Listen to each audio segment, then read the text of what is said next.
করতে পারবেন আপনি? মরিচের আচার পারবেন তো? কিভাবে করবেন? এখানে যেভাবে করে যাবে আমরা মরিচগুলো দিয়ে দিচ্ছি পাতিলা একটু গরম হতে পারবো। এটা হচ্ছে মরিচের আচার, কাঁচা মরিচের।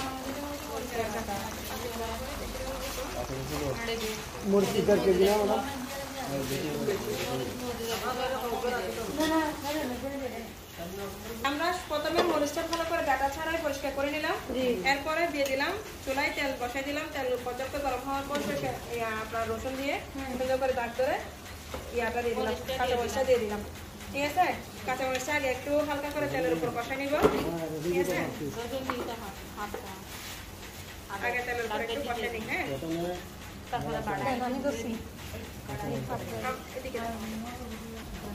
এইগুলো করার জন্য আপনাকে এক্সট্রা কোনো সময় নিতে হবে না। বাসায় যখন আপনি রান্নার কাজ করবেন, রান্নার ফাঁকে ফাঁকে এগুলো করতে পারবেন। কষে নিলাম, কষে নেওয়ার পর এখন দিয়ে দেবো আমি তেঁতুলের মাছ। পরিমাণ মতো আমি তেঁতুলের মাছ দিয়ে দিব।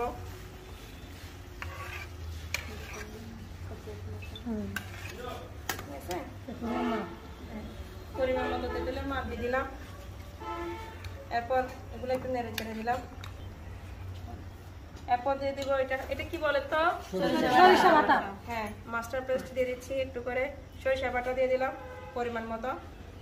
পরিমাণ মতো কত কেজির জন্য কত লাগবে সেটা নয়, আপনি কি পরিমাণ মতো, আপনার পরিমাণ মতো। ঠিক আছে, তারপর আদা দিয়ে দিলাম।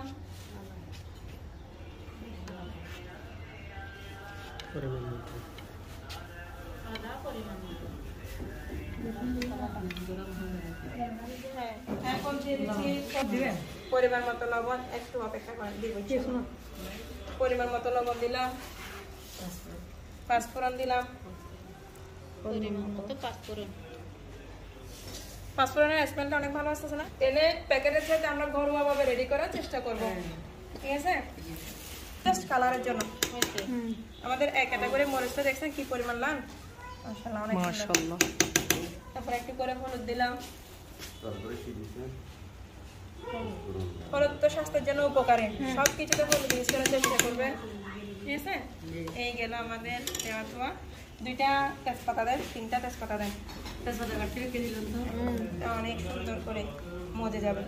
কাঁচা মরিচের কালারটা অনেক সুন্দর লাগতেছে না?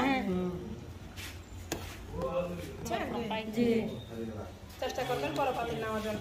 এখন আমরা এই পর্যায়ে এভাবে একটু নাড়াচাড়া করতে থাকবো। এভাবে নাড়াচাড়া করতে করতে একটু মরিচগুলো একটু নরম হওয়া পর্যন্ত অপেক্ষা করবো। ঠিক আছে, আমরা এখনো কিন্তু চিনি দিই নাই, ভিনেগার দিই নাই। হ্যাঁ, আগে একটু মশলাগুলো কষায় যাক। মশলাগুলো কষানো হয়ে গেলে তেলের উপর তারপর আমরা চিনি আর ভিনেগার একসাথে দিয়ে দিব ইনশাআল্লাহ। আমরা এখন কি দিচ্ছি এটা বলেন? ভিনেগার। ভিনেগার দিয়ে দিলাম পরিমাণ মতো। এরপর দিব চিনি। আচ্ছা, হয় কেমন? চিনি পরিমাণ মতো। আচ্ছা, এটা কয় নাম্বার গ্রুপ যাচ্ছে? 3 নাম্বার। সবাই আপনাকে সাপোর্ট করবে। এক মিনিটে বাস 1 মিনিটে হয়ে যায়। এতটুকু এটা মজা হবে, মজা হবে। 4-5টা রাখেন একটা বাজার চলে জাস্ট ভিডিও নেওয়ার জন্য। তেলটা আলাদা হয়ে গেছে, উপরে উঠে গেছে না? একদম উপরে উঠে গেছে না? আলাদা হয়ে, এই যে আলাদা হয়ে একদম উপরে উঠে গেছে না? তার মানে আমাদের আচার হয়ে গেছে কমপ্লিট, আলহামদুলিল্লাহ। এখন কি করবো আমরা? চোলা থেকে নামায় ঠান্ডাতে দিব। ঠান্ডা হওয়ার পর আমরা পৌডার করবো। ঠিক আছে, ঢাকনা দেওয়া যাবে? যাবে না। আচ্ছা, দিদি করতে পারবেন তো ইনশাআল্লাহ? হ্যাঁ, যদি মরিচের কেতনাকেই করতে হবে। কি করতে পারবেন আপনি? মরিচের আচার পারবেন তো? কিভাবে করবেন?